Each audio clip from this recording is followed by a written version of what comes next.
music discussion channel, but we got Minecraft stuff at the house. We got Xbox 360 because we're hardcore. We got all this stuff.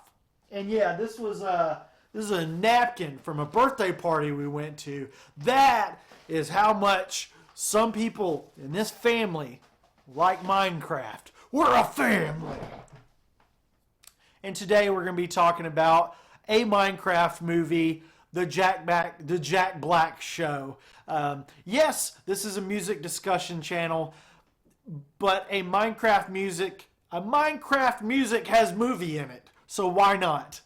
Imagine the stupidest person you've ever met, but they're nice. Add a little charm to that, and that's what a Minecraft movie is. My son is 6 years old, and I'm 39 years old, and I knew that the day Minecraft movie dropped, we'd be there. I was excited. He was excited. The trailers were both a little frightening and very electrifying. Lots of people use the phrase, something is a bit off, when they aren't people simply going to avoid this movie like the plague.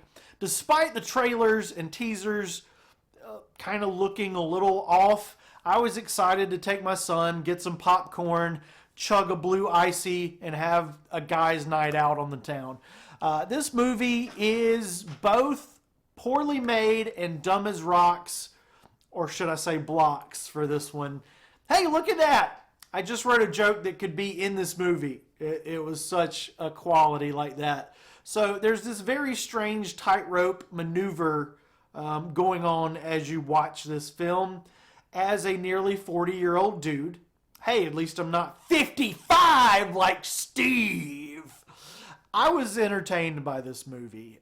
Even as my brain was telling me, oh dear God, the writing is 0 out of 5. Dear goodness, the CG just gets worse and worse every year since T2, Judgment Day. Wow! And a third thing, this story is some of the laziest DC/Marvel Universe drivel.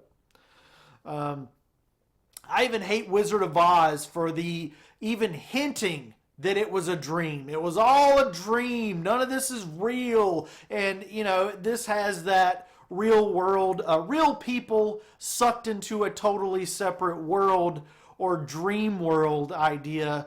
It's beyond cliched, and it takes any threat or suspense and it flushes it down the Skibidi toilets. And yeah, I will be in theaters on opening day of Skibidi Toilets, the movie, the flushing.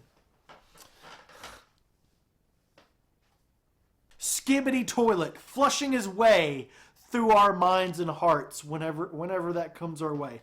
Also, me and little dude, we will be there for Sprunkies, the movie, Huggy Wuggy, Fortnite, and Roblox. When all of those are made into bad movies, we'll be there.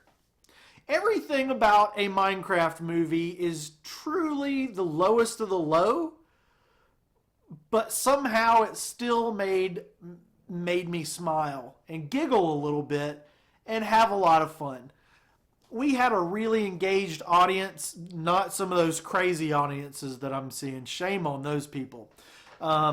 But it felt a little bit weird that people were going bananas, just B-A-N-A-N-A-S, like Gwen would say, just screaming and clapping at the most basic things, and it was always the stuff from the trailers. Like, every time something from the trailer would show up, people's heads would explode. And I didn't understand that. Some of the stuff I was like, oh, that's awesome. But everybody else was like, you know, I am Steve. Standing ovation. Why? I am Steve. You know, we've seen that. We knew all that. So I don't know why those were like, oh, ah! Still, it added more fun to the experience. It's life imitating art, imitating life with the jealous man versus man vibes between Black Jack and Jason Momoa. They're trying to outdo each other throughout the film. And I think Jason Momoa, I think I was saying it wrong a while ago, Jason Momoa is still angry that Jack Black got uprated up. Jack Black took the Steve role from Jason Momoa. And I think Jason Momoa is angry. And I think they put that realism into the movie because this thing needed a little bit of grounding, right? So the tension between Jack Black and Jason Momoa, I think that's a real thing. This was going to be the Jason Momoa show. And he lost his spot as the leading man because Jack Black knew his Minecraft stuff. Is that true? Every frame of this movie says yes. You can see it. You can see Jason Momoa coming through that character like, I am Steve. We should hear him say it. Anyway, the kids, whatever their names are, they do nothing. And the other leading woman, I guess, whoever the heck she is, she says heck a lot. She said hell in the trailers. But me and my son, we kind of both got vibes that some of the things in the trailers were a little bit different than the things in the movies. My son thought he remembered her dropping the F-bomb in the trailer, so maybe we need to keep a better eye on what he's watching on YouTube. This movie's goofy and all over the place with the soundtrack that makes you forget most of the flaws of what you're watching. Jack Black sings a bunch of slapstick tunes.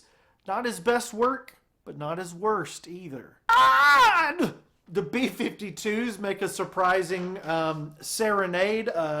They serenade us during the several gas attacks. Probably the highlight of the film for me. Tin roof rusted. I thought the villager that came to Earth from the overworld, I thought that was going to be like a bigger thing, a bigger part of the plot, but there's no connection to anything else or the other main characters. It's just a random thing that's going nowhere. Me and my Gen Alpha connection, little junior there, we've already tried to figure out why certain elements weren't in the movie and how they could fit into a Minecraft 2 Judgment Day movie. And this is what we've come up with. These are our film theories.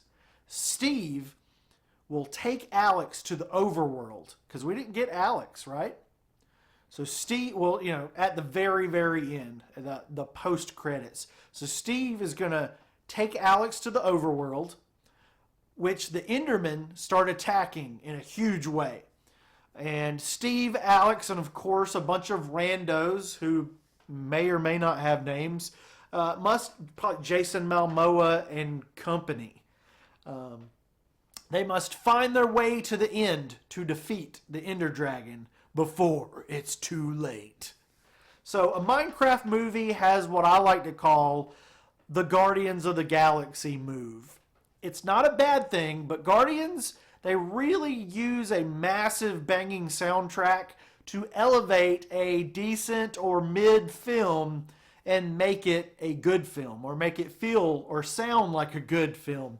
Soundtracks and scores have a huge part of any production, film, TV, whatever, commercial, but Guardians really paid top dollar to have all these massive greatest hits and made the raccoon and other doofuses connect on a deeper level with us by abusing our love of music.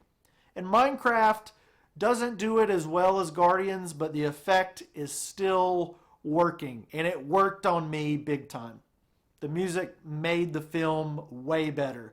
B-52s, the Beatles, when the classic tunes start blaring, crowds can ignore the weird block designs, the plot holes bigger than the last Minecraft update. You can ignore a lot. You can get away with a lot when you got a really, really banging soundtrack. Overworld, overall, it was a great father and son day at the movie theater. and he didn't ask for any of the several toys that we brought in my cargo shorts to keep him entertained. We had a Rubik's Cube, we had an infinity block, and he didn't need any of his blocks or cubes. Mr. Gen Alpha Dude gives a Minecraft movie a 5 out of 5, but he's not here. Old man Chris is here for a movie that just shouldn't have worked on any level. I was entertained. I laughed. I didn't cry. I wish that I would have cried a little bit, honestly. I told my son 8,743.72 times to whisper and not talk so loud during the movie. And I'd give this film a 2.9 out of 5. It's the most fun you can have at a movie that doesn't work, but somehow makes you feel better for having seen it. Minecraft, Mineflow,